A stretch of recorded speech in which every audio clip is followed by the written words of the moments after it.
Hello and welcome back to our channel. आज हम करेंगे हमारे 10th स्टैंडर्ड अलजेब्रा का practice set number 2.2, that is solve the following quadratic equation by factorization method. ये जो question है इसे हम सॉल्व करेंगे फैक्टराइजेशन मेथड से, वो भी एकदम विद इन सेकेंड में आंसर आएगा। कैसे? देखो, आपको सिर्फ यहाँ पे ध्यान देना है, इसको सॉल्व करना है। इसको सॉल्व करके आपका ये आंसर बहुत जल्दी आ जाएगा। देखो, यहाँ पे क्या करना है, यहाँ पे कुछ भी नहीं है, इसका मतलब ये जो 1 है ना, आपको इससे मल्टीप्लाई करना है। तो 1 मल्टीप्लाई बाय 54 कितना होता है? 54। यहाँ पे लिख दो। सेकेंड स्टेप, ये पहला साइन क्या है? माइनस का, तो यहाँ पे क्या लगा दो? माइनस। ठीक है, अब यहाँ पे क्या लगाएंगे? देखो, माइनस प्लस क्या होता है? माइनस प्लस क्या होता है? माइनस। तो यहाँ पे क्या लगा देंगे? माइनस। नाउ थर्ड स्टेप, इधर माइनस माइनस क्या होता है? प्लस। क्या होता है? प्लस। इधर मिडिल में कौन सा नंबर है? 15। यहाँ पे लिख दो 15। इसका मतलब क्या होता है कि आपको मल्टीप्लाई करके 54 चाहिए और उसी दो नंबर को प्लस करके आपको क्या चाहिए? 15। फॉर एग्जाम्पल, अगर 6 मल्टीप्लाई बाय 9 कितना होता है? 54 होता है, राइट ना? मतलब 6 और 9 को मल्टीप्लाई करके कितना आ रहा है? 54। और इन दोनों को देखो, चेक करो, इन दोनों को प्लस करके 15 आ रहा है क्या? 6 + 9 कितना होता है? 15 होता है ना। इसका मतलब हम यहाँ पे लिखेंगे 6 और यहाँ पे लिखेंगे 9। बस हो गया, हमारा आंसर निकल गया। देखो, यहाँ पे x दिया है, यहाँ पे x लिख दो, यहाँ भी x लिख दो। अब क्या करना है, ये जो पहला टर्म है और ये जो लास्ट का टर्म है, इसको एज इट इज़ उतारो। मतलब x² + 54 ये ऐसे ही रहने वाला है। ये जो मिडल टर्म है इसको पूरा रिप्लेस कर दो इस टर्म के साथ। मतलब यहाँ पे क्या आ जाएगा? -6x।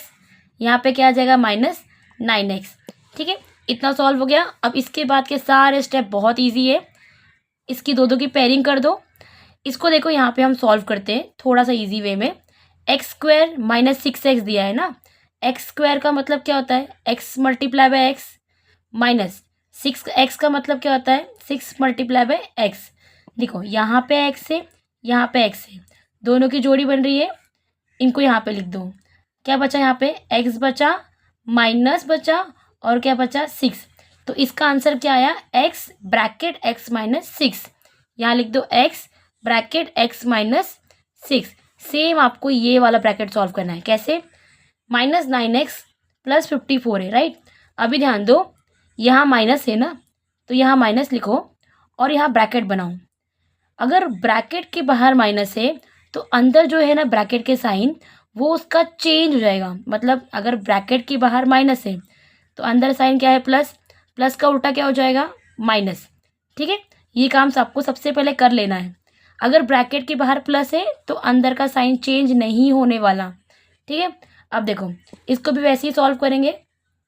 9 मल्टीप्लाई में क्या हो जाएगा? x प्लस 9 6 कितना होता है? 54। तो दोनों में क्या कॉमन आया? 9 कॉमन आया।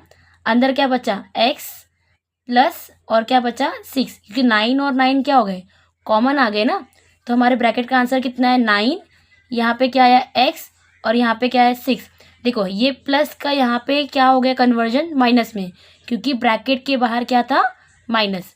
ठीक है, अब क्या करेंगे, हमें चेक करना है ना हमारा आंसर राइट है कि रॉन्ग है। ये देखो, x - 6 x - 6 दोनों ब्रैकेट सेम आ गए, इसका मतलब आंसर राइट है। x - 6 यहाँ लिख दो और ये जो बाहर का जो टर्म बचा है उसका एक अलग ब्रैकेट बनाओ। ये वाला टर्म, यहाँ क्या बचा? x - 9 बचा, राइट? अब क्या करना है, ये जो 0 है ये दोनों ब्रैकेट को बांट दो। मतलब x - 6 = 0 इसको भी जाएगा और x - 9 = 0 इसको भी जाएगा। तो क्या हो जाएगा? इसको सॉल्व कैसे करेंगे? x, ये जो -6 है ये यहाँ जाएगा तो क्या हो जाएगा? +6। तो 0 ऐसे ही रहने वाला है। -6 वहाँ गया तो क्या हो जाएगा? +6। तो x = 0 + 6 कितना होता है? 6। तो x का आंसर कितना आ गया? 6। ठीक है, आगे इसको सॉल्व करो सेम ऐसे मेथड से। x यहाँ पे रहने वाला है, -9 यहाँ पे जाएगा तो क्या हो जाएगा? +9। 0 यहाँ पे ऐसे ही रहने वाला है, -9 वहाँ जाएगा तो क्या हो जाएगा? +9, मतलब +9। x = 0 + 9 कितना होता है? 9। वेरी गुड, हमने अपना दोनों आंसर कैलकुलेट कर लिया बाय दिस सिंपल मेथड। यही मेथड फॉलो करके आप क्वाड्रेटिक इक्वेशन को, जो फैक्टराइजेशन मेथड है, कोई भी क्वेश्चन हो आप इसी मेथड को इसके ज़रिए आराम से सॉल्व कर सकते हैं।